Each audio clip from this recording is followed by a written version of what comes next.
What's going on, guys? It's Brandon back here again today for the final Stanley Cup playoff preview. We have the Stanley Cup final, and we got a rematch. Edmonton, Florida, but one difference. This time, Edmonton has home ice. They had 101 points, Florida had 98, so Edmonton will get home ice this time, unlike Florida, who had it last year. They had the first two games at home. So, original prediction, I had Tampa here.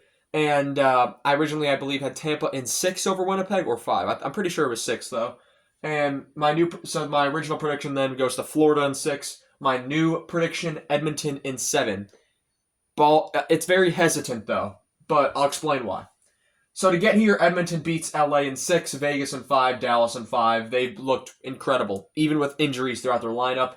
Hyman is done for the playoffs. Ekholm hasn't played all playoffs, or barely any yet. Florida, on the other hand, they've had a pretty healthy run.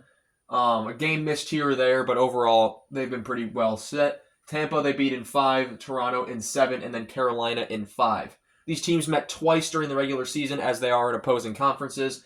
December 16th, 2024, Florida wins in Edmonton 6-5. In Florida then, on February 27th, 2025, Florida wins that one 4-3. So they sweep the season series. They beat them in the final last year. And speaking of the final last year, because they played each other, they do have a playoff history. Strange for an East and West team in these days. The 2024 Stanley Cup Final, Florida wins that series in 7. Game 1, Game 2, Game 3. Florida wins them all. 3-0, 4-1, 4-3. Then the comeback happens. Game 4, Edmonton kicks it off with an 8-1 win. And then they win 5-3 in Florida and 5-1 in Edmonton to send the series to 7. And everyone said, oh boy, McDavid's getting his cup. I said after Game 5, Edmonton was winning it all. Florida wins 2-1 in Game 7 in Sunrise. And Edmonton's and Canadiens' dreams are crushed as, once again, they cannot get the Stanley Cup back in Canada. This season, I wrote down both of the stats for this playoffs and last year's playoffs on the board. Of course, last year's playoffs has the full playoff stats, but you can take a look at who the big contributors are and compare them to where they are this season so far. Starting off with Edmonton in 2023-24, they played 25 games on their way to the playoffs. McDavid led the way with historic numbers. 8 goals, 34 assists, 42 points. Bouchard, 6 goals, 26 assists, 32 points. Draisaitl, 10 goals, 21 assists, 31 points. Hyman, 16 goals, 6 assists, 22 points. Nugent Hopkins, 7 goals, 15 assists, 22 points.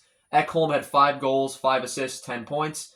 Kane, 4 goals, 4 assists, 8 points. Janmark, 4 goals, 4 assists, 8 points. And Kulak, 1 goal, 7 assists, 8 points. Ekholm has not played a lot, if at all, in these playoffs. And Hyman is now done for the playoffs. So, 2 big pieces missing right from there. And Edmonton has still gotten here. This season, in 16 games so far, McDavid has 6 goals, 20 assists, 26 points to once again lead the playoffs, because of course he does.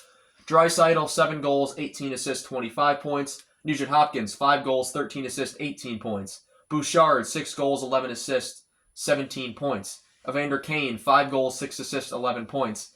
Zach Hyman, before he gets injured, had 5 goals, 6 assists, 11 points as well. Corey Perry, 7 goals, 3 assists, 10 points in his 5th final in 6 years in this decade. 2020, he loses with Dallas. 2021 loses with Montreal. 2022 loses with Tampa Bay. 2024 loses with Edmonton. And now, can he finally win his second Stanley Cup with Edmonton in 2025? And then Connor Brown, 5 goals, 3 assists, 8 points. Goaltending for those 2 runs, Skinner last season was 14-9, 2.45 goals against average, and a .901 save percentage. He was looked at not as bad as he was at the start of this year's playoffs. Pickard was 1-1, 2.21 goals against average, and a .915 save percentage. This year was different. Skinner came out of the gates unusable, and so Pickard got the start. But in the end, Pickard gets hurt, Skinner goes back in, and he's been unbeatable since. He's now 6-4, 2.53 goals against average, and a .904 save percentage. Considering that save percentage was once .810, that's phenomenal. Pickard, 6-0. Still, I'm not sure if he's good enough to play backup. Otherwise, Olivier Rodriguez will play backup. But 2.84, .888 save percentage. He filled in admirably when they needed him to most. In terms of the Panthers, we'll start with 2023-24 for them. They only played 24 opposed to 25 games last season. Barkov led the way with 8 goals, 14 assists, 22 points. Tkachuk, 6 goals, 16 assists, 22 points. Verhaeghe, 11 goals, 10 assists, 21 points. Lundell, 3 goals, 14 assists, 17 points. Reinhart, 10 goals, 6 assists, 16 points, including the cup winner. Rodriguez, 7 goals, 8 assists, 15 points. Bennett, who was hurt last year to start the playoffs, 7 goals, 7 assists, 14 points. Forsling, 4 goals, 9 assists, 13 points. Montour and Tarasenko are no longer with the team, so there's subtraction signs next to them. But Montour had 3 goals, 8 assists, 11 points. Now he's in Seattle. Tarasenko, 5 goals, 4 assists, 9 points. Now in Detroit. For this year's Panthers team, 17 games played so far, so one more played than the Oilers. Barkov, 6 goals, 11 assists, 17 points, leads the way. Sam Bennett, 10 goals, 6 assists, 16 points. Tkachuk, 5 goals, 11 assists, 16 points, who's been kind of quiet this year compared to both last year and especially the year before.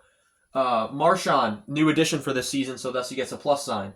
4 goals, 10 assists, 14 points. Verhaeghe, 6 goals, 8 assists, 14 points. Reinhart, 4 goals, 9 assists, 13 points. Luosterainen, 4 goals, 9 assists, 13 points as well. Lundell, 5 goals, 7 assists, 12 points. Ekblad, 3 goals, 8 assists, 11 points. Rodriguez, who missed some time, but still has 1 goal, 10 assists, 11 points. And another addition, Nate Schmidt to replace Montour, 3 goals, 4 assists, 7 points.